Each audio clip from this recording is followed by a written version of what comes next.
vía Facebook Live y la transmisión por EduCanal va a ser posible que las personas que no pudieron ingresar formen parte de este proceso, de este conversatorio. Entonces, dándole las gracias a las invitadas especiales, comentarles que la propuesta es que arranquemos con la exposición de Carmen Bueno, que va a acercarnos el mensaje de la OIT por la conmemoración del Día Internacional de la Salud y Seguridad Ocupacional.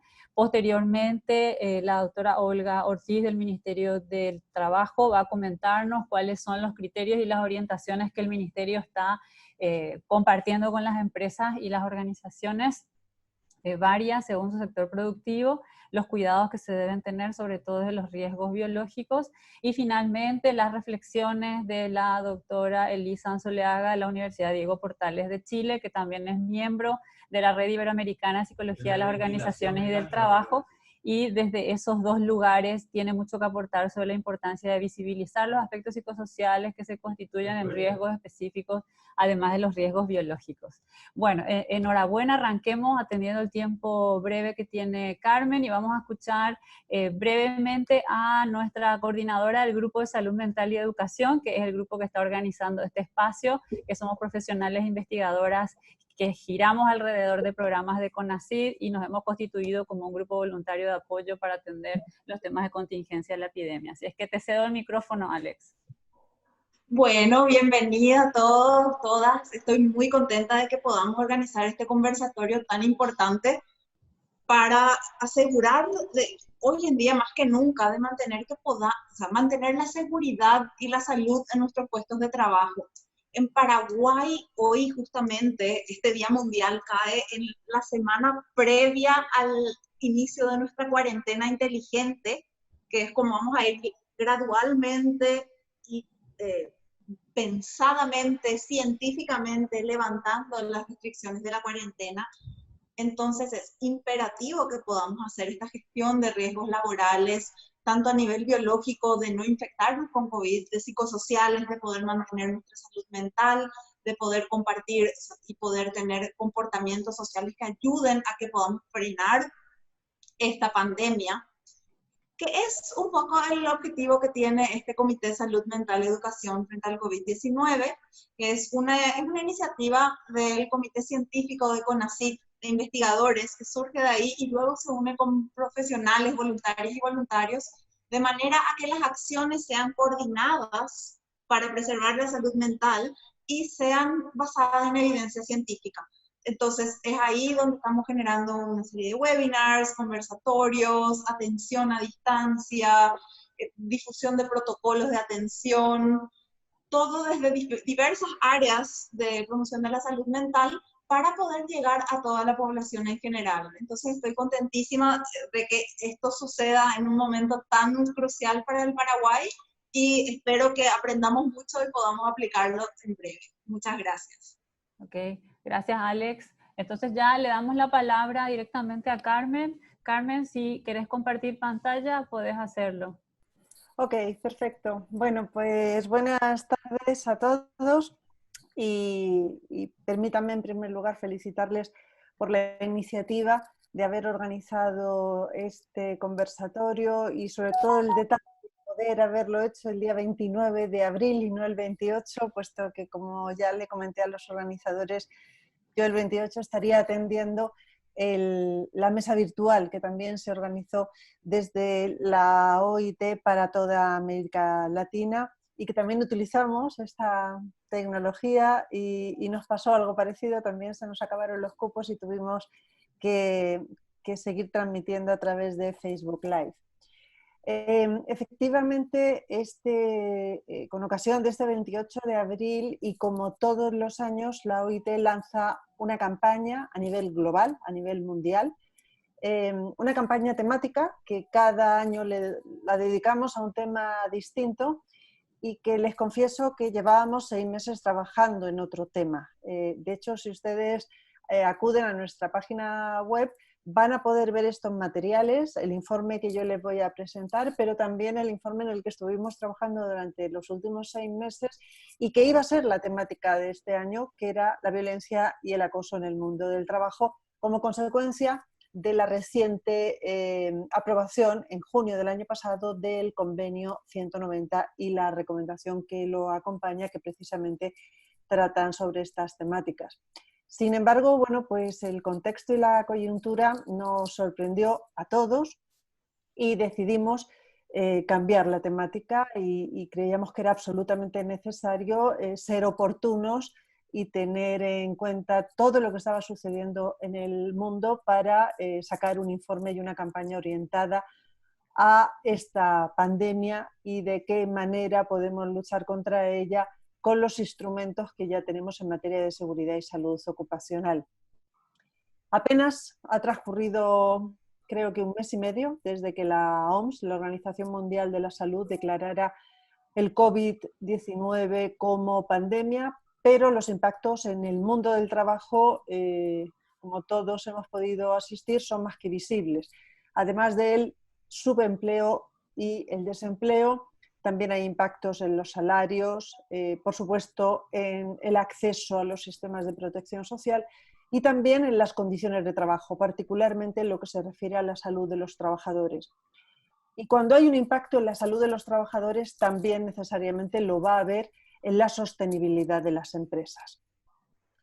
Sabemos que el riesgo de contagio de esta enfermedad es mayor, por supuesto, en los trabajadores en primera línea de respuesta a la emergencia, particularmente los trabajadores del sector salud, pero también aquellos en tareas de limpieza, de desinfección, de gestión de residuos, la policía, el personal de protección civil, los bomberos, los trabajadores en servicios esenciales, de manera también muy particular aquellos vinculados en los distintos eslabones de la cadena de suministro, por ejemplo, de alimentos, o trabajadores que siguen trabajando en lugares con alta concentración o densidad de personas, por ejemplo, en las grandes ciudades, los trabajadores del transporte público o trabajadores que siguen en sus puestos de trabajo, por ejemplo, en fábricas donde se fabrican, valga la redundancia, mascarillas o otro tipo de equipos de protección personal que ahora además están redoblando sus esfuerzos,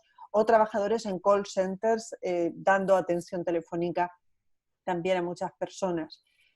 Una vez más, esta pandemia va a golpear y está golpeando ya de una manera muy particular a los trabajadores informales. Y sabemos además que en nuestra región, en América Latina, y yo sé que además este también es un tema muy sensible en el Paraguay, este va a ser el gran problema que no solamente se está produciendo en este momento, sino que va a haber que enfrentar en los próximos años. Nadie debería verse obligado a tener que elegir entre salud y trabajo, pero el caso es que así está sucediendo. De alguna forma, estos trabajadores están en esa tesitura y están saliendo a trabajar sin protecciones personales adecuadas y también sin un sistema de protección social que los ampare en el caso de que se produzca una contingencia o una posible situación de contagio. Esto es la parte de... Les pido por favor a todos que apaguen sus micrófonos. Estoy oyendo a alguien que está interviniendo. No sé si desde la organización los anfitriones también pueden desconectar los micrófonos de los demás participantes temporalmente. Sí, discúlpame, Carmen, voy a pasar a silenciar los micrófonos. Si me puedes esperar un ratito, yo te aviso. Gracias. Lo que también... Adelante. Ok, gracias, te agradezco. Este año y en este contexto y con estos problemas que someramente hemos anunciado, desde la OIT queremos recordar que las normas internacionales del trabajo en materia de seguridad y salud laboral ofrecen medidas para mitigar los efectos de esta pandemia en el mundo del trabajo. Por ejemplo, el convenio 155 de la OIT sobre seguridad y salud de los trabajadores y la recomendación que lo acompaña, que establecen un claro abanico y catálogo de derechos y deberes tanto de empleadores como de trabajadores. Y esos derechos y deberes en materia de seguridad y salud laboral también afectarían, por ejemplo, a un riesgo biológico como es el COVID-19. El convenio 161 sobre servicios de salud en el trabajo es también un convenio muy importante relacionado con los servicios de salud ocupacional que las empresas deberían tener o desarrollar o contratar precisamente para garantizar la salud de los trabajadores. El convenio 187 sobre el marco promocional, que es aquel que establece que los estados que los ratifiquen deben desarrollar, formular y actualizar en consulta con las organizaciones de empleadores y de trabajadores, es decir, de una manera tripartita, una política, un programa y un sistema nacional de seguridad y salud en el trabajo. El convenio 190, al que ya me he hecho referencia, sobre violencia y acoso, así como numerosos repertorios de recomendaciones prácticas y directrices técnicas. Y en este sentido, lamentablemente tengo que decirle, desde 1967 el Paraguay no ha ratificado ningún convenio técnico en materia de seguridad y salud. De hecho, ninguno de los convenios marco, que son los convenios más importantes de la OIT en materia de seguridad y salud, que acabo de citar, están ratificados por el Paraguay.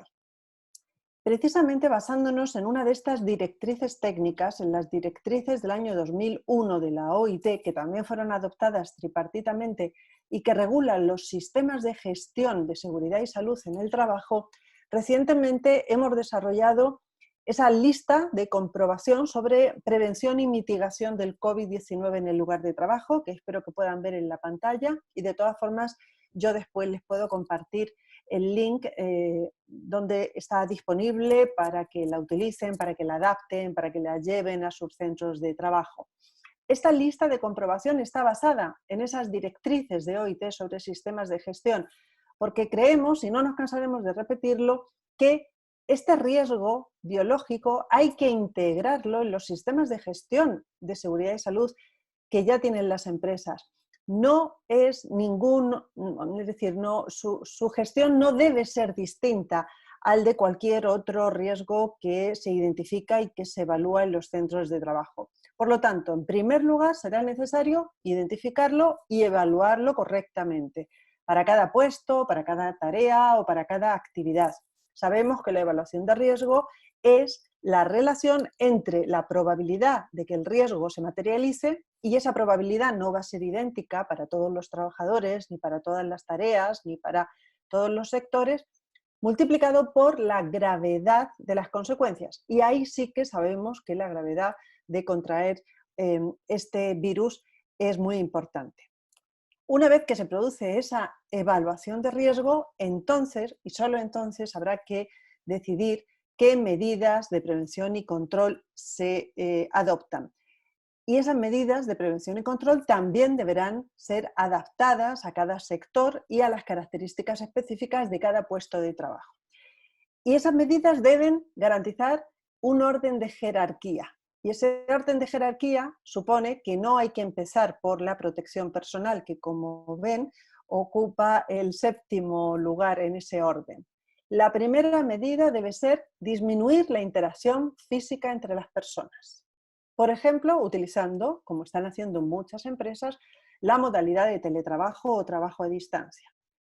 Si esa primera medida no se pudiera adoptar, porque, por ejemplo, pues se trata de una empresa o de un sector de actividad donde el teletrabajo no es posible, por ejemplo, el sector de la construcción, entonces pasaríamos al segundo bloque, al segundo tipo de medidas, que serían las medidas de distanciamiento físico.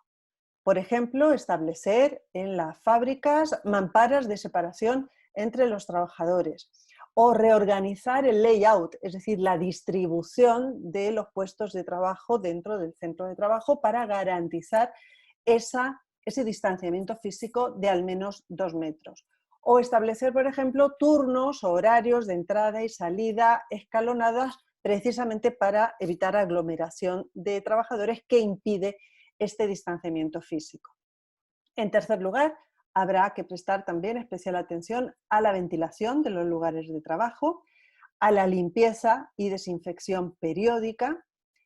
Habrá que proporcionar medios e instalaciones adecuadas para garantizar la higiene personal, particularmente agua, corriente y jabón, para garantizar ese lavado frecuente de manos con agua y jabón. Después habrá que entregar equipos de protección personal adecuados, que sabemos que también son muy importantes, pero que nos tememos que a veces sustituyen de una manera errónea las medidas anteriores, sobre todo el distanciamiento físico, generando una falsa sensación de seguridad. La mejor medida, insisto, es disminuir la interacción física y, si eso no fuera posible, garantizar el distanciamiento físico entre las personas y además las medidas de limpieza, de desinfección y de higiene personal. También habrá que formar e informar a los trabajadores. Ahora más que nunca es necesario esfuerzos de sensibilización, de concientización y que tanto trabajadores como empleadores, el público en general, sepa la importancia de adoptar estas medidas. Y creemos que además, tal y como establecen los sistemas de gestión de seguridad y salud, esto no es una tarea unilateral de las empresas. Las empresas tienen sus obligaciones, pero esto hay que construirlo mediante la consulta y la participación de los trabajadores. Creemos que hoy es el momento de reivindicar el importante rol que tienen las instancias bipartitas de diálogo social en las empresas.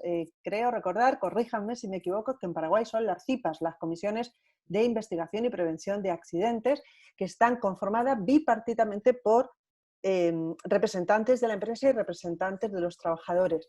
Este tipo de adopción de medidas, estos protocolos basados en estas medidas, deben ser objeto de diálogo social. Además, no queremos olvidarnos, y veo que ustedes tampoco lo han hecho, este año el informe le dedica también un amplio contenido a los problemas de salud mental asociados a la pandemia.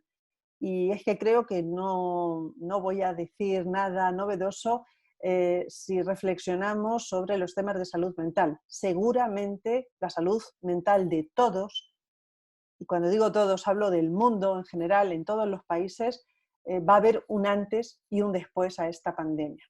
Hoy más que nunca los trabajadores están expuestos a factores de riesgo psicosocial como el miedo al contagio y, en el caso de muchos trabajadores, además el miedo a transmitirlo a las familias, mayores cargas de trabajo, la reducción de periodos de descanso, por ejemplo, asociados a aquellas personas que tenemos el privilegio de poder hacer teletrabajo, la inseguridad laboral, viendo lo que está pasando en el mundo del trabajo y la pérdida de empleos.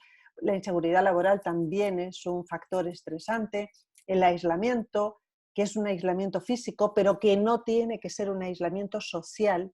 De hecho, yo a todos mis colegas les prohíbo que hablemos de aislamiento físico, que hablemos de aislamiento social, porque el hecho de que estemos separados físicamente no significa necesariamente que también estemos separados socialmente. Hoy más que nunca, y lo estamos comprobando, este tipo de tecnologías nos permiten estar en contacto socialmente con nuestras familias, con nuestros amigos, con nuestros colegas de trabajo, con nuestros seres queridos, con nuestras contrapartes de trabajo en el Paraguay.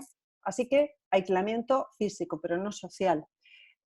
También va a haber factores psicosociales por aquellas personas, trabajadores, que incluso haciendo teletrabajo tienen enormes dificultades para conciliar el trabajo con la vida familiar.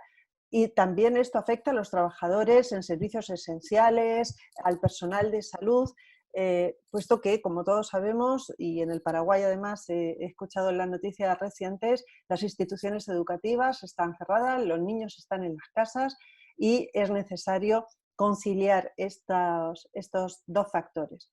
Se están produciendo también episodios de acoso y violencia, tanto físico como psicológico, que afectan a la salud mental, y hay un aumento de la discriminación y de la estigmatización, no tanto a nivel laboral, pero a nivel social. Hay personas, y no sé si está ocurriendo en el Paraguay, ojalá no, pero yo vivo en Chile y veo como por las tardes la gente en un aplauso solidario se unen sobre todo para rendir homenaje a los trabajadores de la salud, pero luego tienen miedo al contagio y les dejan mensajes en los ascensores para que no vuelvan a sus casas a descansar con sus familias porque los vecinos temen contagiarse. Pues bien, todos estos factores de riesgo psicosocial pueden influir en la aparición de trastornos mentales de origen laboral, como la depresión, el estrés, la ansiedad o el agotamiento, que también, como decimos, puede afectar a los trabajadores en modalidades de trabajo a distancia o teletrabajo. No queremos este año tampoco olvidarnos de que hay que seguir prestando atención a otros riesgos, como los riesgos ergonómicos, que pueden suponer trastornos musculoesqueléticos, el personal de salud, por ejemplo, o el personal de cuidados en relación con la manipulación manual de cargas, con los movimientos repetitivos o con las posturas forzadas. Y también de los riesgos derivados de la utilización de productos químicos. Ayer, por ejemplo, en las noticias en Chile yo escuchaba que se están disparando las intoxicaciones por la utilización de cloro, de hipoclorito de sodio o de amonio cuaternario, que son los principales productos que desde las autoridades sanitarias se están recomendando para las operaciones de limpieza y desinfección. Pues bien, es necesario también aplicar estos productos de acuerdo con las instrucciones del fabricante y siguiendo protocolos de seguridad y salud, utilizando medidas de protección para evitar intoxicaciones, como digo, pero también dermatitis o, en un caso más extremo, enfermedades respiratorias crónicas graves.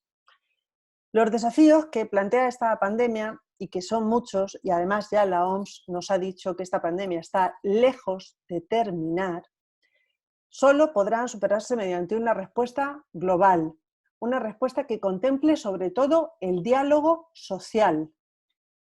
Y no solamente entre gobiernos, empleadores y trabajadores, sino también ahora, más que nunca, con el apoyo de instituciones relevantes en la materia y de organismos internacionales. Por ejemplo, les voy a dar un ejemplo muy cercano sobre diálogo social.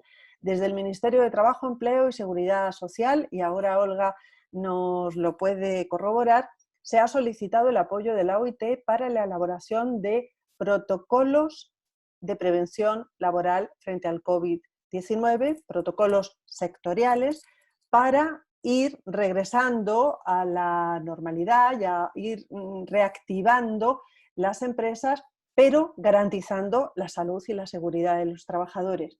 Pues bien, nuestra propuesta fue: nosotros podemos apoyar al Ministerio en la elaboración de estos protocolos, pero no pueden ser unos protocolos solo del Ministerio. Se necesita también la consulta y participación de las organizaciones relevantes de trabajadores y de empleadores, porque además así también vamos a garantizar un mayor cumplimiento de los mismos si desde el mundo de la empresa y desde el mundo sindical han estado involucrados en su formulación y en su desarrollo.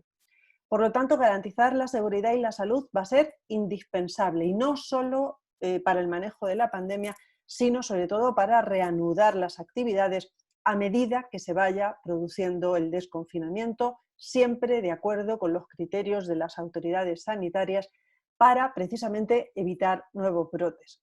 Por lo tanto, la seguridad y la salud ahora va a ser una inversión fundamental, porque proteger la salud de los trabajadores también significa proteger la salud de las personas, de las comunidades y, en definitiva, de la sociedad, y poder así garantizar la continuidad de las empresas. Y en ese sentido les queremos compartir cuáles serían, a nuestro juicio, las obligaciones de los empleadores y sus organizaciones, y también las obligaciones de los trabajadores y sus organizaciones en este esfuerzo que creemos debe ser conjunto.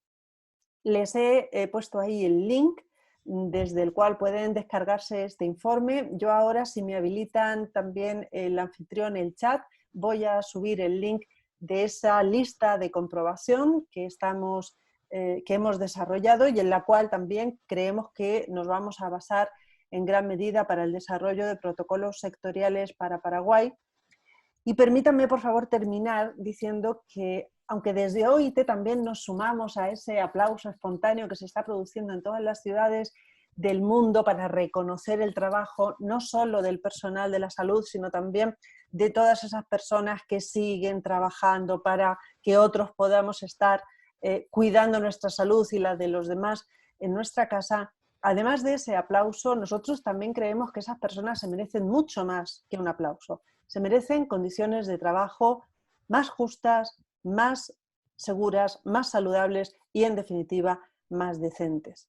Y permítame, por último, tener un recuerdo para todas aquellas personas que han perdido su vida como consecuencia de esta pandemia. Muchas gracias. Muchas gracias, Carmen. Está habilitado el chat para que puedas copiar los links que consideres, que creo que van a ser muy apreciados por los participantes.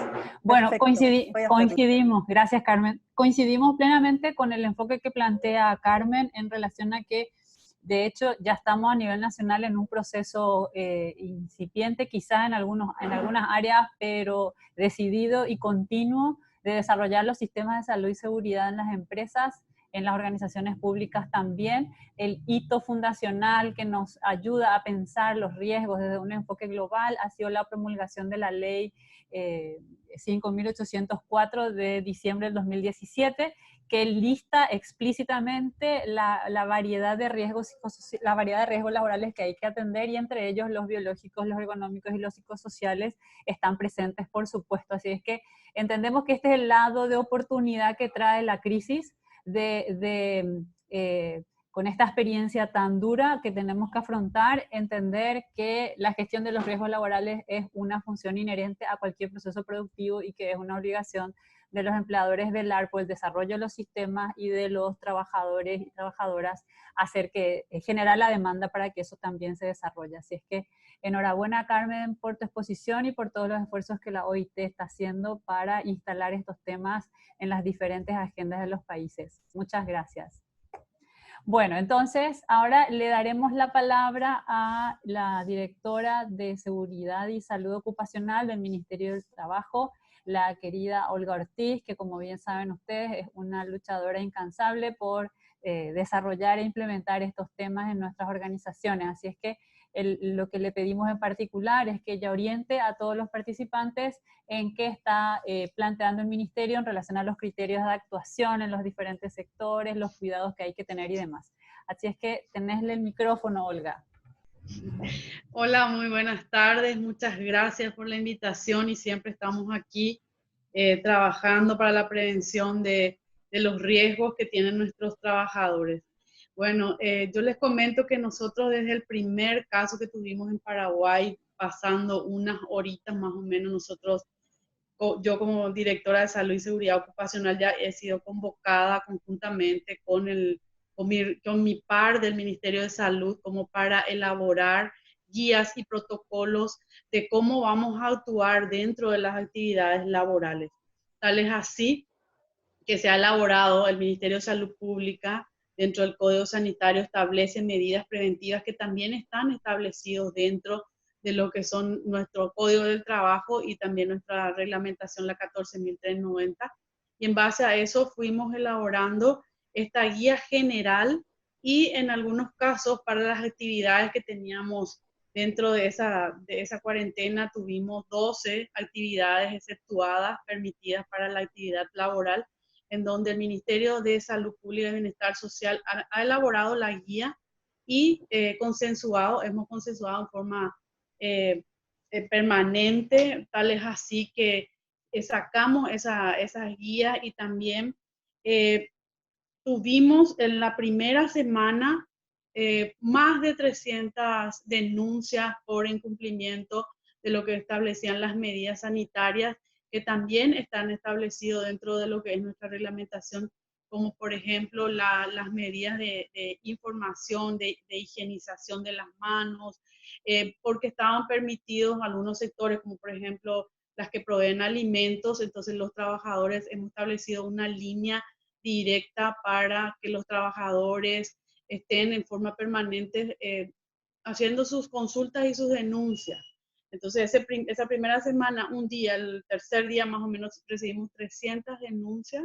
Entonces, hemos elaborado este protocolo específico para las actividades permitidas y socializar con todo. También tuvimos una reunión con todos los representantes de los trabajadores y representantes de los empleadores, en donde fuimos informándole de las actividades conjuntas que íbamos a estar realizando con el Ministerio de Salud y con tanto los trabajadores como los empleadores pusieron de su parte, a quienes le informamos en las medidas preventivas que tiene que tener cada lugar de trabajo. Y luego de eso fuimos realizando las visitas, los controles preventivos, donde nuestra acta de verificación habla en primer lugar de lo que son las medidas sanitarias básicas que tienen que tener cada lugar de trabajo. Son como 40 ítems, de los cuales 30 es del Ministerio de Salud y 10 es del Ministerio del Trabajo, en donde compartimos lo que dice el Código Sanitario, también dice el Código del Trabajo, en la información y la formación del trabajador, en la evaluación del riesgo que también veníamos realizando.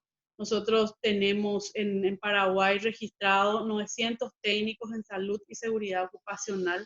La mayoría de estos técnicos estaban trabajando en constituir la Comisión Interna de Prevención de Accidentes, con quienes estuvimos trabajando en forma permanente porque hemos creado un grupo y en ese grupo constantemente ellos se están preguntando qué vamos a hacer, cómo vamos a actuar, en donde seguimos las directrices de la Organización Internacional del Trabajo relativos al sistema de gestión. Entonces, elaboramos una planificación y esa planificación se hace de acuerdo a la evaluación y luego una acción que tienen que estar haciendo ellos específicamente. Nosotros cuando vamos para hacer las verificaciones técnicas, lo primero que preguntamos es si tienen un técnico de seguridad industrial, porque para mí es como mi mano derecha dentro de las industrias. Son personas que están bien capacitados como para llevar adelante todo lo que sean los riesgos para el sector que les ocupa. El Ministerio del Trabajo también, dentro de esta política laboral ante la pandemia COVID-19, que nosotros le denominamos Juntos por el Trabajo, estableció 4 ejes principales. El primero le tenemos a la política de sostenimiento del empleo. En el segundo ya está la política de salud y seguridad ocupacional. Y en el tercero, política de reactivación del empleo, política de la seguridad social. Estos 4 puntos es el eje principal de lo que es hoy día el Ministerio del Trabajo. Y en esta semana, a través de su política, estableció la semana de todo lo que íbamos a hacer, una cultura de prevención, instalar una cultura de prevención en los lugares de trabajo. Y se ha conformado en primer lugar una red de agentes de salud y seguridad ocupacional.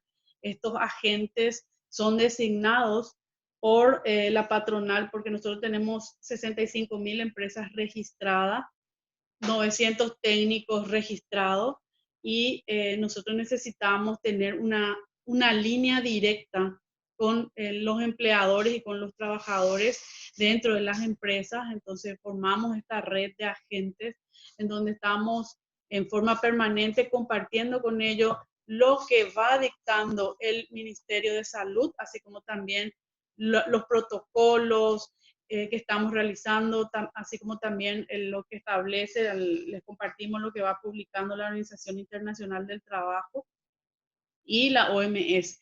Vamos enviándoles estas directrices, ellos interactuamos con ellos.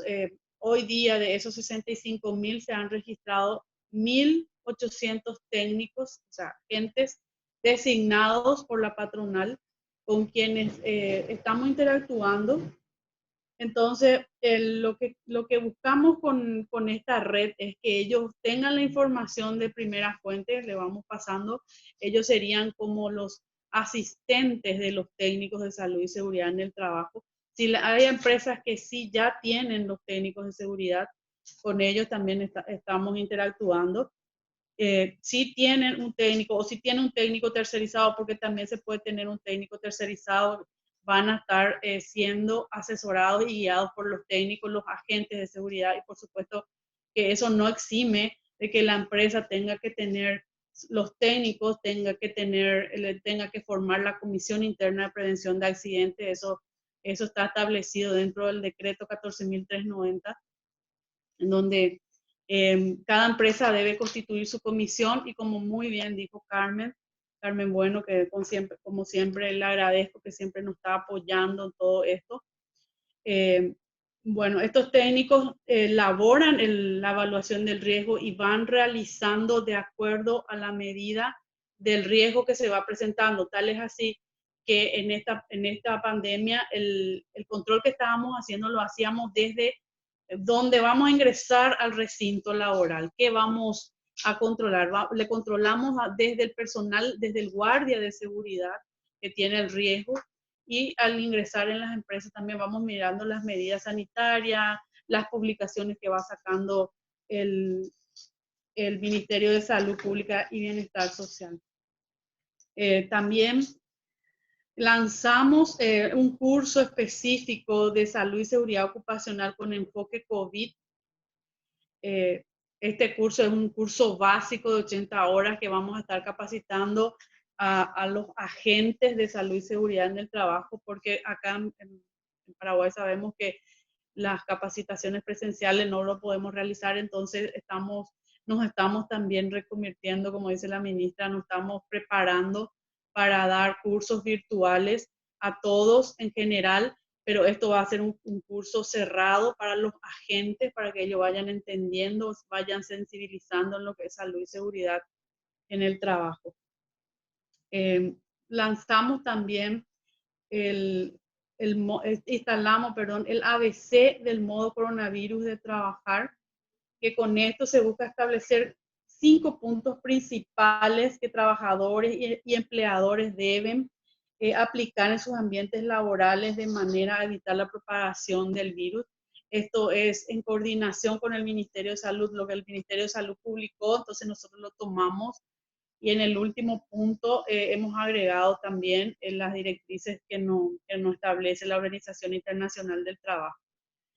Tenemos del A, proveer mecanismos para la higienización para el ingreso o salida del recinto.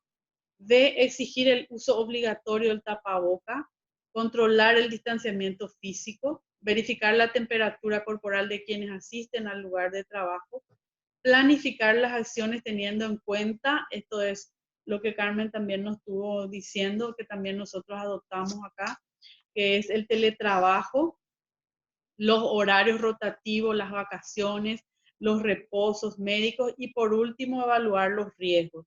Entonces esto estaría a cargo de cada empresa. La empresa tiene que planificar la actividad de qué va a hacer, cómo va a ser. De hecho que recursos humanos tiene que conocer la actividad, tiene que conocerle al personal y tiene que ir guiando qué es lo que vamos a hacer, tiene que ir haciendo la organización conjuntamente con el técnico de seguridad industrial, entonces tiene que ir planificando, así como también darle las vacaciones que corresponde, reposos médicos y con estos puntos nosotros estamos trabajando muy bien en ese sentido.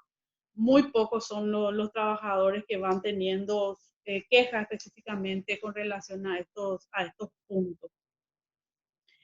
La política de salud y seguridad que estableció el Ministerio del Trabajo con relación a la elaboración de protocolos, que también pedimos la colaboración porque tuvimos suficiente apoyo de los diferentes colectivos que tenemos y van presentándose. La gente sabe que nosotros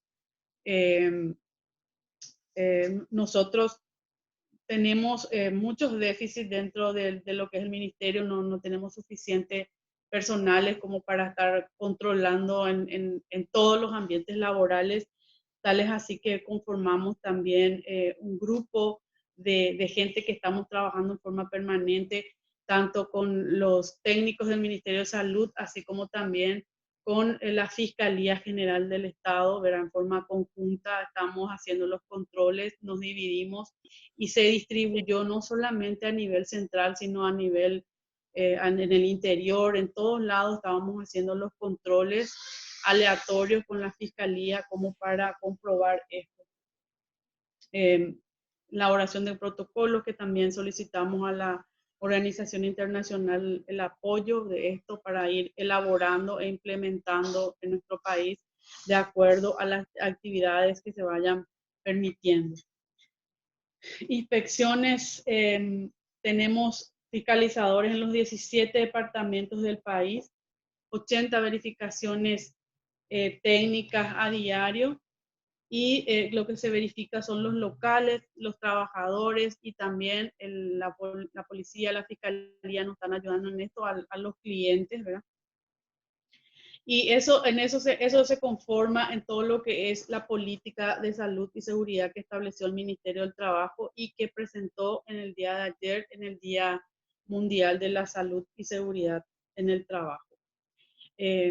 Acá en Paraguay nosotros tenemos nuestra legislación, nuestra nueva ley, la 5.804, establece la elaboración de medidas preventivas con relación a los riesgos psicosociales, pero actualmente nos encontramos elaborando la reglamentación, que es muy lenta, ¿verdad? Pero eso no exime de que también los trabajadores tengan la obligación de precautelar la salud y la seguridad de todos sus trabajadores. De hecho, que eso está establecido dentro del Código del Trabajo, y también de esa forma que se sientan protegidos. En línea general, eso es lo que yo quería compartir con ustedes. Seguimos trabajando día a día, no paramos en trabajar en esto que nos gusta muchísimo, y queremos seguir apoyando y queremos seguir teniendo también el apoyo de todos ustedes, así como también el apoyo de la Organización Internacional del Trabajo. Muchas gracias. Gracias, Olga. ¿Hay algunas preguntas específicas que está haciendo la gente en el chat? Sí, puedes fijarte e ir respondiendo según te alcance el tiempo. Preguntan si un centro de trabajo tiene varias oficinas dispersas, si tienen que tener un agente registrado por cada oficina o si uno por empresa es suficiente. Preguntan las especificaciones sobre los termómetros que sean los convenientes de utilizar, el enlace para el curso virtual. Por eso te diría que quizás podrías interactuar directamente desde el chat respondiendo algunas de estas preguntas, o enviamos posteriormente una lista de respuestas a estos interrogantes para que... Sí, me gustaría responder algunos, y el resto si nos pueden enviar por el correo, que le vamos a estar respondiendo con mucho gusto. Perfecto. Con relación a los agentes que deben estar inscritos, si la empresa tiene 5, inscripción obrero patronal, a los 5 le tiene que escribir a un titular y a un suplente. Nosotros desde el Ministerio del Trabajo nos vamos a poner en contacto con ellos a través de un correo electrónico. De hecho, que a los 1000, en el día de hoy, hemos remitido ya un grupo. Cada día vamos a ir enviando las informaciones que queremos que tengan a su alcance, y el curso se va a iniciar el lunes 4, en donde nosotros le vamos a estar inscribiendo a los primeros agentes inscriptos, que le vamos a estar enviando en la brevedad entre hoy y mañana. Nosotros vamos a estar enviando ya la planilla, como para que ellos nos pasen más datos para su inscripción. La otra pregunta era... en relación a los termómetros, las especificaciones, si eso está establecido. Nosotros, en forma coordinada con el Ministerio de Salud, se ha establecido que también se podía utilizar el termómetro personal. Ajá, ok. Porque tenemos el termómetro que nosotros le llamamos la pistolita, pero eso en el mercado, según las informaciones que recibimos, ya no contábamos en nuestro país. Entonces surgió de hacer la recomendación que también se podía utilizar el termómetro personal. Ok, bueno, entonces te vamos a compendiar todas las preguntas, Olga, para que puedas en algún momento ir respondiendo, y remitimos por correo a los participantes para no extendernos más, porque sabemos que de hecho hay un montón de documentos que van orientando la práctica, ¿verdad? Que también pueden visitar la página del Ministerio y acceder a todo lo que está publicado.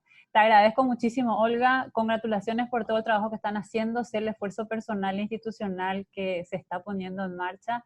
Y por favor, fortaleza, que esta crisis trae la oportunidad, creo yo, de ser conscientes de la importancia de la seguridad y la salud en el trabajo, hoy más que nunca, y eso es un gran motivador para que avancemos en desarrollar los sistemas de seguridad y salud en nuestras organizaciones. Así Muchísimas es. Muchas gracias. gracias, Mercedes. Gracias. Gracias a vos, Olga. Ahora vamos a darle la participación a la colega Elisa Anzoleaga, que como les comenté, ella es una referente regional e internacional, diría también, en temas de estudio psicosocial. Tiene varias publicaciones hechas sobre violencia en el trabajo, y en particular la invitación que le cursamos apunta a recoger sus impresiones y reflexiones sobre la importancia de considerar los riesgos psicosociales en este contexto de pandemia. Adelante, Elisa, te damos el micrófono. Bien, muchísimas gracias, Mercedes, por la invitación que me hicieron. Para mí es un placer compartir con ustedes. Buenas tardes a todas y a todos. Como yo soy un poco porfiada, me pidieron que hiciera algo y voy a hacer algo un poco distinto a aquello que me pidió Mercedes, pero prometo cumplir con el cometido.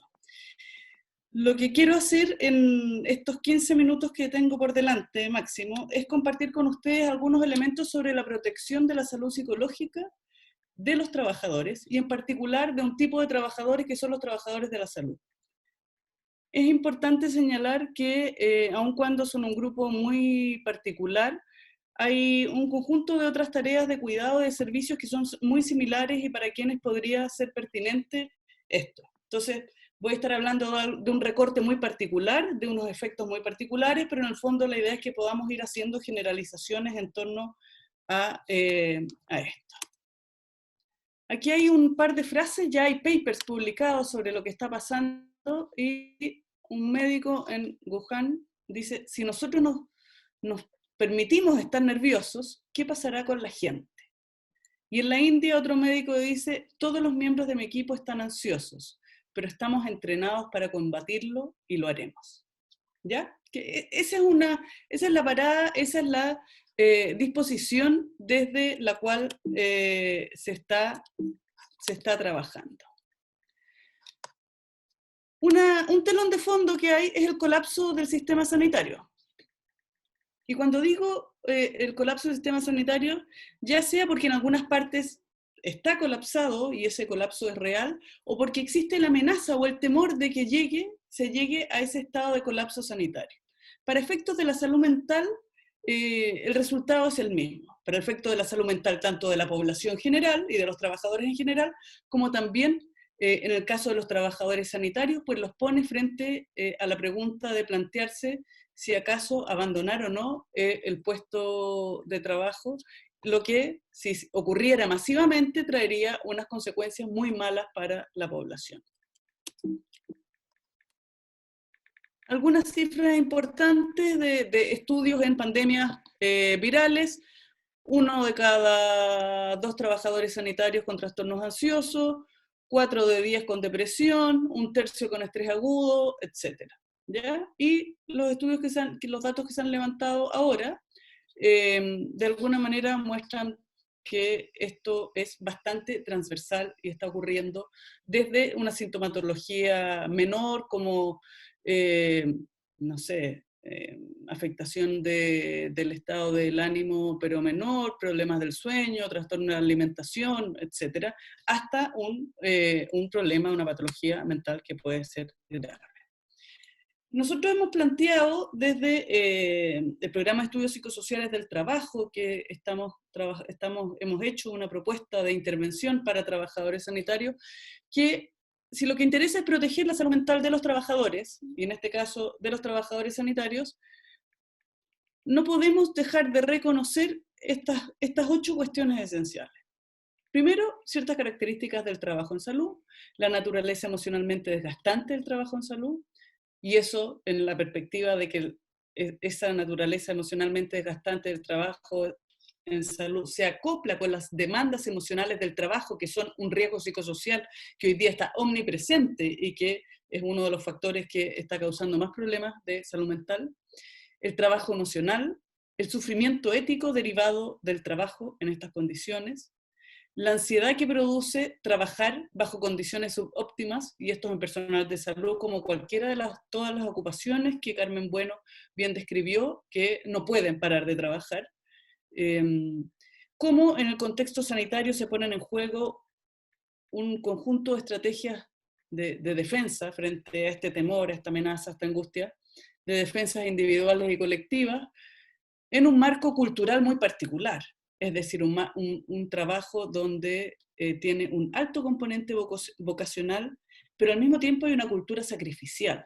Es decir, en Chile, y yo diría que esto es compartido en el resto del mundo, esta tensión entre la alta vocación que favorece el compromiso con el trabajo y motiva y desafía a sacar la tarea adelante, entra en tensión con un aspecto medio sacrificial donde se niega, se invisibiliza la salud de los propios trabajadores de la salud. La metáfora de la guerra, la figura del héroe aparecen en esta cultura sacrificial como el gran sostén, pero sin embargo, en nuestra opinión, son uno de los peores enemigos respecto si lo que nos interesa es la protección de la salud de quienes trabajan en salud.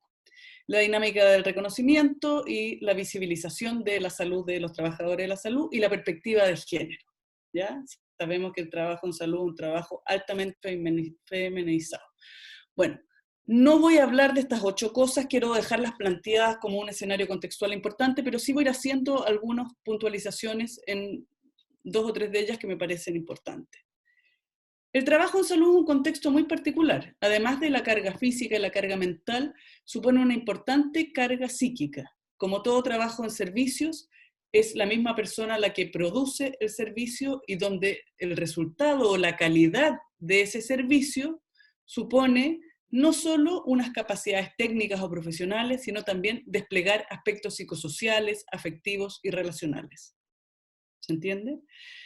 El contexto en salud también, por lo menos en los países de la región que han implementado reformas en su sistema sanitario, aquello ha implicado un aumento de la presión asistencial, una demanda creciente por usuarios, unos sistemas de turnos que conflictúan la relación entre el trabajo y la vida fuera del trabajo, que no es solo trabajo-familia, sino trabajo-vida, el uso intensivo de las tecnologías de la información y la comunicación, y aquí tenemos el mejor ejemplo, impiden esa necesaria distinción entre los momentos y los espacios de trabajo y no trabajo, y también un conjunto de cambios en las condiciones y en la organización del trabajo, y todo ello impacta o se acopla con el impacto que los factores psicosociales laborales tienen en la salud de los trabajadores. Recordemos que hay un puñado de cosas o de factores psicosociales que la evidencia nos ha mostrado que son dañinos para la salud de las y los trabajadores, que tiene que ver con las demandas psicológicas, que tiene que ver con la posibilidad de tener control o no sobre el proceso de trabajo, tiene que ver con si recibo o no apoyo de mis colegas y de mis superiores, y cuando digo apoyo no estoy hablando de que nos juntemos a hacer una fiesta, sino apoyo instrumental y apoyo emocional, pero al mismo tiempo tiene que ver también con el reconocimiento, es decir, en qué medida hay una relación balanceada entre los esfuerzos que yo despliego y las recompensas que recibo a cambio, y cuando hablamos de recompensas estamos hablando de recompensas en el amplio sentido de la palabra, recompensas salariales, sociales y organizacionales. Todos esos factores están y se ponen en juego en el trabajo en salud. Voy a detenerme en 2 cosas para poder trabajar con ellas en profundidad. Hay algunos tipos de trabajo y ocupaciones donde la naturaleza del trabajo es emocionalmente desgastante. El trabajo en los servicios médicos legales, el trabajo en salud, el trabajo de bomberos, el trabajo de policía, es decir, cuando decimos naturaleza del trabajo, estamos hablando de atributos que le son propios e inamovibles. La prestación de salud no puede desprenderse de la demanda emocional del trabajo en salud porque es emocionalmente desgastante. Lo que decíamos recién, este resultado del servicio, de la prestación del servicio de salud, está influido no solo y capacitación en aspectos técnicos, profesionales, protocolares, reglamentarios, etcétera, sino que se pone en juego un conjunto de aspectos sociales, relacionales, y es allí donde pueden emerger, además, y aquí está la complejidad del trabajo en salud, es que a la naturaleza emocionalmente desgastante del trabajo en salud, se le agregan demandas psicológicas y factores psicosociales o de la organización del trabajo, que pueden estar vinculados a un mal diseño de trabajo, a problemas de coordinación, etcétera, que agudizan ese resultado adverso en la salud. Esta tensión entre el componente vocacional, el vínculo con los usuarios permanente, esta carga emocional que vamos a ver más adelante, de tener que fingir emociones. No hay nada más costoso para un cuerpo humano que el mero hecho de tener que fingir emociones, ocultar emociones o fingir emociones con fin de cumplir unos objetivos organizacionales, ¿ya? Y eso ocurre en salud. El personal de salud está ocultando la emoción que naturalmente tendría enfrentado a la situación que está viviendo. Un segundo elemento que quiero también puntualizar tiene que ver con el sufrimiento ético derivado del trabajo en salud, pero que también esto lo vamos a poder encontrar en otras ocupaciones. Frente a recursos limitados, hay que tomar decisiones y esas decisiones emplean más bien criterios éticos de carácter utilitarista. Es decir, la toma de decisiones en salud utiliza estos criterios éticos utilitaristas con la finalidad última de salvar el mayor número de vidas, ¿ya? Y eso hace que la gente se enfrente a cuestiones bien terribles. No solo la jefatura, el trabajador, la trabajadora común y corriente, incluso personal de aseo que trabaja en hospitales, los dilemas éticos que tienen una carga psicológica potente, ir a trabajar o no ir a trabajar, preveniendo un posible contagio a ellos mismos o a su familia. Decidir qué paciente debe tener acceso prioritario a cuidados especiales y quién no. ¿A quién le doy ese ventilador mecánico que es escaso y enfrentado a 10 personas que lo necesitan? Trabajar también bajo el propio estándar profesional. Los profesionales y trabajadores sanitarios en general son profesionales que están acostumbrados a cumplir con estrictos protocolos de calidad y de seguridad. Y en esta situación imposible en la que estamos, no hay sistema de salud capaz de tener insumos, recursos y capacidades que permitan trabajar con ese estándar profesional. Y eso provoca en cada trabajadora y trabajador un sufrimiento ético de sentir que estoy trabajando en un subestándar profesional, no estoy haciendo lo mejor. Por otro lado, también está esta idea del deber moral de tratar. ¿Hasta qué medida es esperable que el propio trabajador arriesgue su vida o a infectar a otros al ponerse en propio riesgo de contagio, cuando la oportunidad de salvar a un mayor número de personas es mejor que salvar a una persona en particular? Bueno, son dilemas que se van a enfrentar cotidianamente. Existe un conflicto entonces entre los valores propios del trabajador como persona, como profesional, y lo esperado por parte de la sociedad. Y aquí nuevamente la figura del héroe. Usted tiene unos superpoderes, unas capacidades, y por lo tanto, eche para adelante y cumpla con salvar a toda la población. Sabemos que eso es un imposible. No hay recursos, no hay capacidades, y estamos frente a algo que no tiene precedente para todos quienes estamos vivos, porque en 100 años no se había vivido una pandemia como esta. Entonces el sufrimiento ético es una cuestión que tiene un impacto psicológico muy, muy potente. Y aquí también yo creo, y con esto quiero terminar para dejar sobre la mesa y abrir un espacio a la conversación. Bueno, Chile, ustedes saben, es un país que ha tenido muchas catástrofes, varios terremotos en los últimos años, hemos tenido terremotos con tsunami, hemos tenido volcanes que explotan, hemos tenido que viene el agua bajando por la cordillera y vienen unos aluviones y arrasan con ciudades completas. O sea, somos un país donde nuestra geografía nos la pone difícil, ¿ya? Y de tanto en tanto tenemos que enfrentar catástrofes.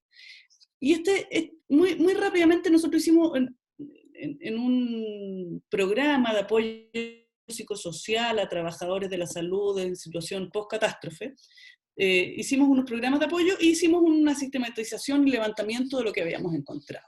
Y aquí se puede ver cuáles son los factores de riesgo para la salud mental en situación de emergencia y catástrofe. Yo diría que esta situación de pandemia calza perfectamente con una situación de emergencia y catástrofe. Primero, los factores de riesgo para la salud mental están estrechamente ligados, a la situación y en particular a las condiciones de trabajo. La salud mental en situaciones de emergencia, catástrofes y pandemia no es un asunto personal, no es un asunto individual. Es un asunto laboral, cuando estamos hablando de salud mental de los trabajadores, es un asunto que tiene que ver con cuestiones que vienen de antes y que se agudizan o se expresan de maneras más brutales en situación de catástrofe y emergencia. Y es un asunto que en general es colectivo porque hoy día nadie trabaja solo. ¿Estamos? Por lo tanto, el que alguien se enferme en el trabajo no tiene que ver, por cierto, confluyen, la salud mental es multidimensional y confluyen en ella factores personales, biológicos, relacionales, etc. ¿Ya? Pero es fundamental no perderse, porque lo que se suele hacer cuando se trata de brindar apoyo psicológico es psicologizar e individualizar el problema. Y con eso no estamos atendiendo la situación en su conjunto.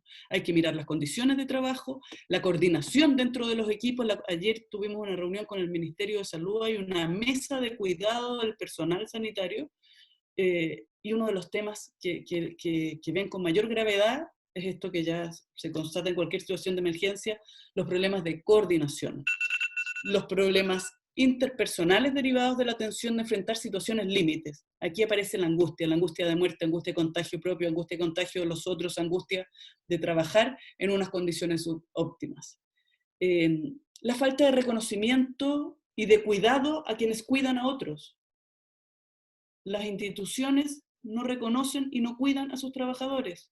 Las instituciones exigen de sus trabajadores de la salud esta figura de no ser humano, sino de héroe. Eso es invisibilizar su condición humana, invisibilizar su salud, su bienestar, su malestar. En estas condiciones de emergencia se agudizan los riesgos psicosociales del trabajo, particularmente los asociados a demanda psicológica. Hay además, a veces los canales en situaciones de emergencia, los canales de toma de decisión que en salud ya son rígidos, verticales y autoritarios, eso se extrema porque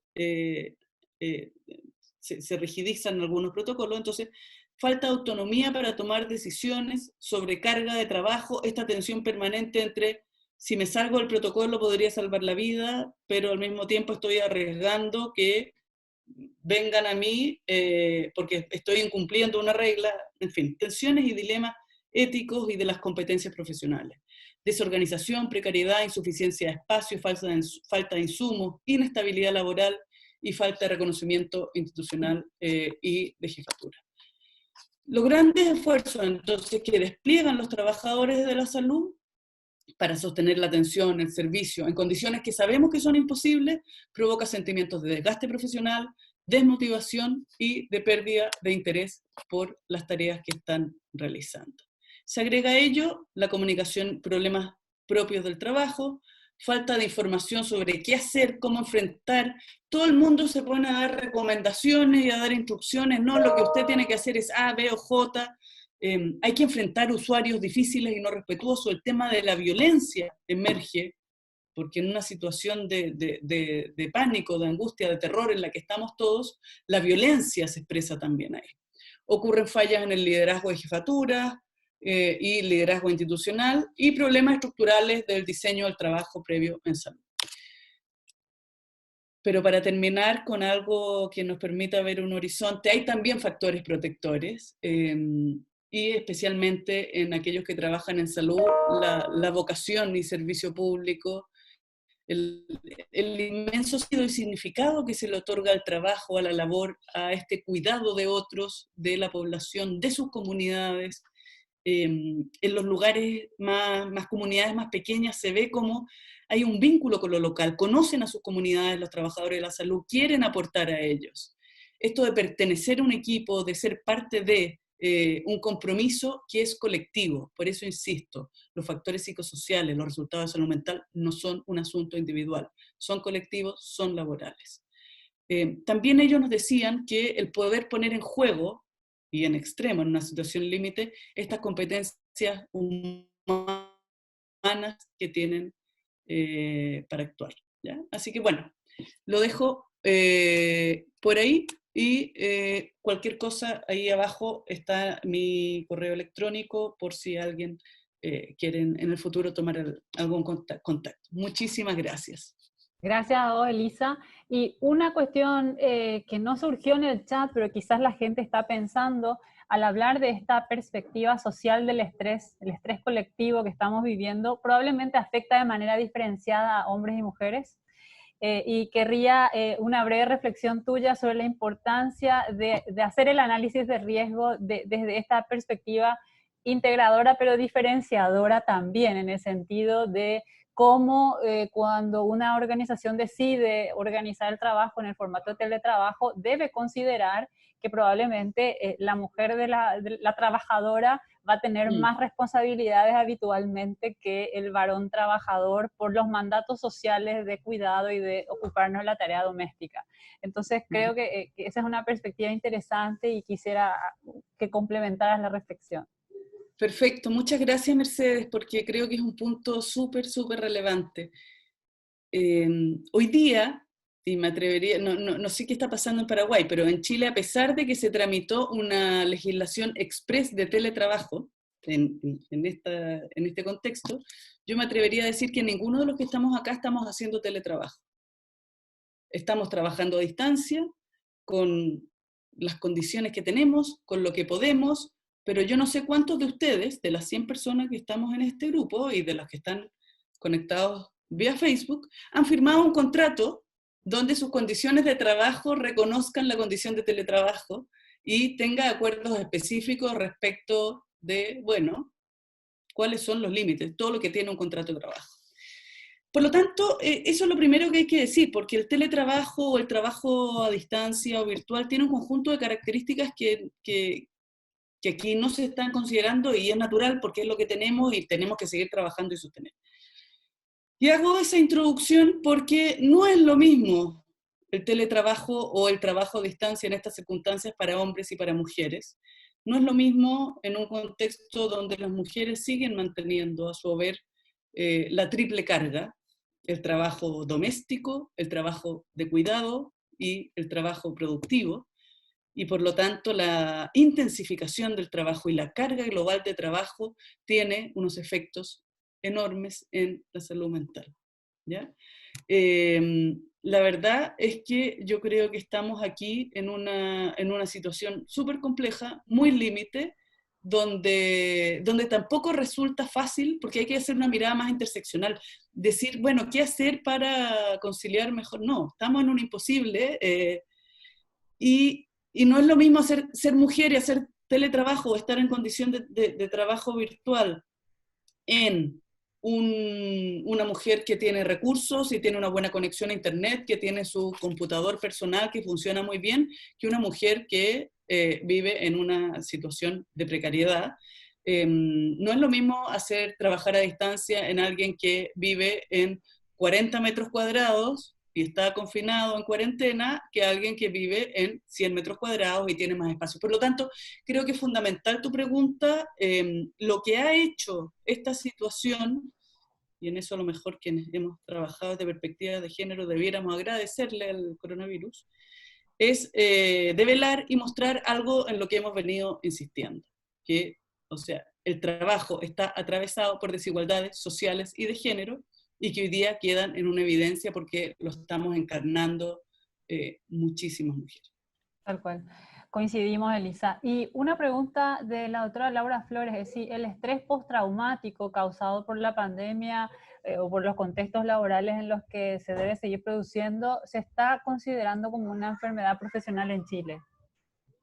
Sí, mira, no tengo la información oficialísima, pero hace como 10 días recibí un mensaje, lo tendría que chequear, donde para los trabajadores sanitarios sí se iba a considerar que era una enfermedad profesional. No se iba a considerar en general, pero si uno piensa, sería razonable que si en trabajadores sanitarios es considerada enfermedad profesional, también en los que recogen la basura, debiera ser también en los que prestan servicios básicos, etc.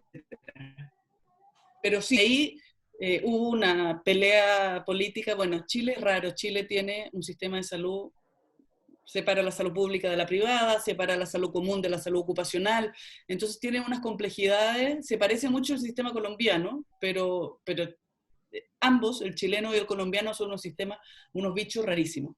Pero después de unos tira y afloje, se combinó en que para algunos casos sí va a ser considerado enfermedad profesional. Ok, bueno. Y una pregunta de Cibeles Mirales. Pregunta, ¿qué se piensa de la posibilidad de hacer una red nacional de salud mental y salud en el trabajo ante esta crisis, que parece que es una iniciativa que se planteó desde la Universidad de Chile, si estás al tanto? Sí, bueno, el actual gobierno de Chile ha creado una mesa social, le han llamado, y esto emerge bien interesante. Yo no sé cómo ocurrió en Paraguay, pero en Chile los liderazgos que han emergido con mucha fuerza son los liderazgos locales. Los alcaldes son quienes han estado ahí de alguna manera demandando al Estado, a nivel central, un conjunto de medidas y de apoyos. Bueno, frente a una situación que políticamente fue muy compleja, se crea y entre medio el Colegio Médico también en disputa con el Ministerio de Salud, y ante esta situación política compleja se crea esta mesa social. Ese es el contexto sobre el cual surge el reconocimiento de la necesidad de tener un plan nacional o un programa nacional de salud mental, entre otras múltiples acciones. Es una de las acciones que esta mesa va a llevar adelante. Está liderada por la Universidad de Chile, se está haciendo una encuesta, tiene distintas aristas, se han entregado recomendaciones poblacionales, se está haciendo un estudio de panel de seguimiento a personas, porque igual quieren como contrastar datos, no siempre los datos, de modo de poder generar espacios de acompañamiento, pero en Chile ha habido una respuesta. Yo te diría que estoy bien como contenta de ver que hay mucha respuesta para brindar apoyo psicológico a la población en general, y en el ámbito del trabajo también, con perspectivas distintas, ¿ya? Ajá, ok. Y ahí lo problemático, déjame puntualizar, Sí. yo creo que ahí lo fundamental es que muy bien, todo ayuda, la buena voluntad, todos los apoyos psicológicos son buenos, pero ojo, si vamos a intervenir en salud mental vinculada al trabajo, estos 8 elementos respecto de las condiciones de trabajo, de que no es individual, de que es laboral, etcétera, deben estar presentes. No estamos tratando un problema de salud mental común. Eso. Totalmente. Y quería reforzar lo que decís, porque aquí también se vio el enorme esfuerzo solidario y voluntario de los profesionales de salud mental. De hecho, yo estoy como miembro del grupo de trabajo de salud mental y estudio, y se han armado cuadrillas de colegas que están haciendo abordaje desde la psicología de la crisis, para atender todas las necesidades, pero desde un enfoque voluntario. Y lo que estábamos cuestionándonos es justamente que el gran desafío es pasar este esfuerzo a la red nacional de cuidado que deberíamos tener desde la red de atención en salud mental, que es muy débil y frágil en nuestra realidad. Bueno, estamos muy poquitos de tiempo. Carmen plantea retirarse. No sé si después le hacemos llegar algunos comentarios en particular. Y queremos ahora dar a la participación de Nair Martínez para que nos cuente qué dijo la gente que está por Facebook. Bueno, gracias Carmen, nos vamos a comunicar después. Gracias Carmen, un placer. Excelente las exposiciones. Vamos a darle participación a la gente de Facebook, y también nos están viendo desde EduCanal en vivo. Hay algunos comentarios que bueno, voy a comentar para dar participación, y si se puede responder, o vamos a estar viendo la forma de enviar la respuesta.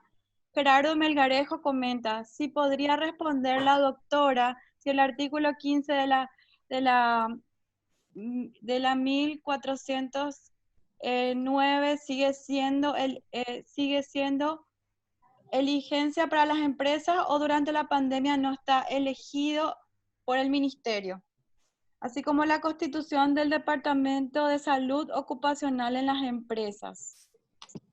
Y María Laura Raggio comenta: excelente el pensar el fingimiento de las emociones, tremenda carga para el trabajador en esta contingencia.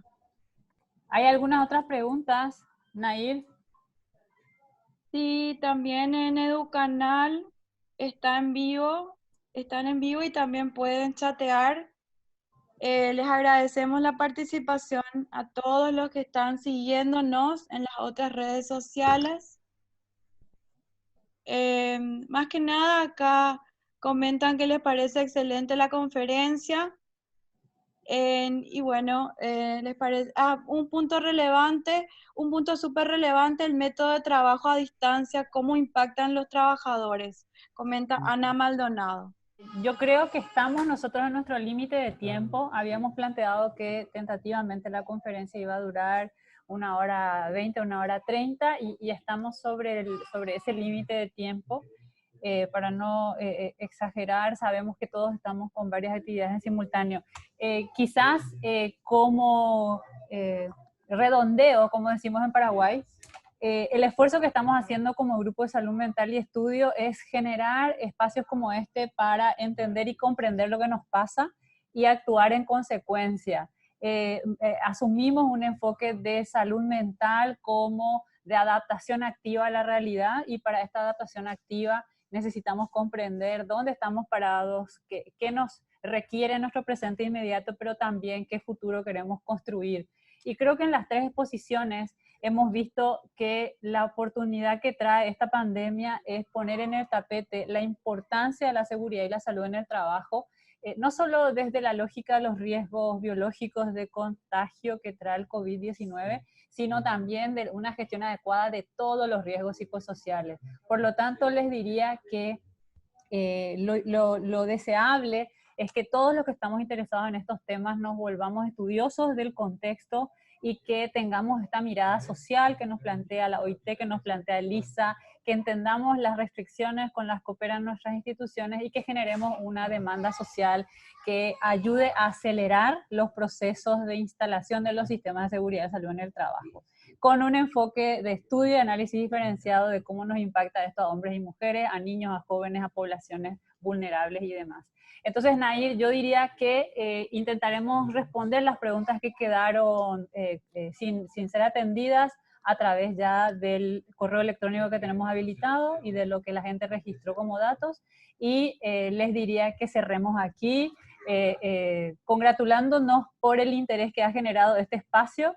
Como les dije, más de 700 personas inscritas. Lamentamos muchísimo nuestras limitaciones tecnológicas para no poder hacer un encuentro más interactivo, pero aquí estamos aprendiendo a comunicarnos virtualmente y a generar proyectos colaborativos como este. Así es que muchísimas gracias a todos por participar y les vamos a acercar posteriormente la grabación del video. ¿Algo más, Nair? Nada más, también agradecer la participación, el interés y la interacción en las diferentes redes que nos apoyaron, ¿verdad? Como EduCanal, que estuvo transmitiendo en vivo. Y también comentarles que podemos enviarles un material especial de memoria de este webinario a todos los inscritos, y agradecerles mucho la participación. Y como dijo Mercedes, disculpas porque la sala tiene limitaciones de espacio.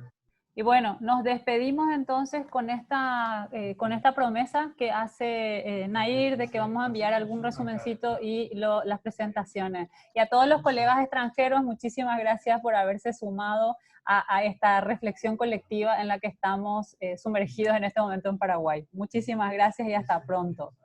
Muchas gracias por la invitación, que estén muy bien.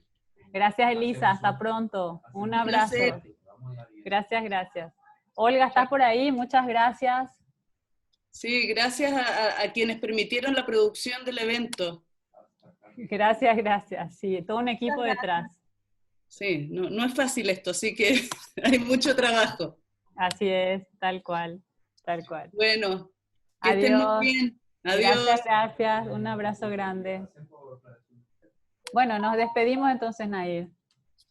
Bueno, muchas gracias, muchas gracias. Vamos a estar en contacto, quedamos en contacto para lo que necesiten y estaremos enviando, comunicándonos por las redes sociales. Síganos en nuestras redes sociales, Salud Mental COVID Paraguay, en Facebook, en Instagram, Twitter. Y esta charla, este conversatorio va a quedar grabado en nuestro canal de YouTube, Salud Mental COVID Paraguay. Así es. Hasta luego. Hasta luego. Adiós. Muchas gracias. Chao, chao. Que estén bien.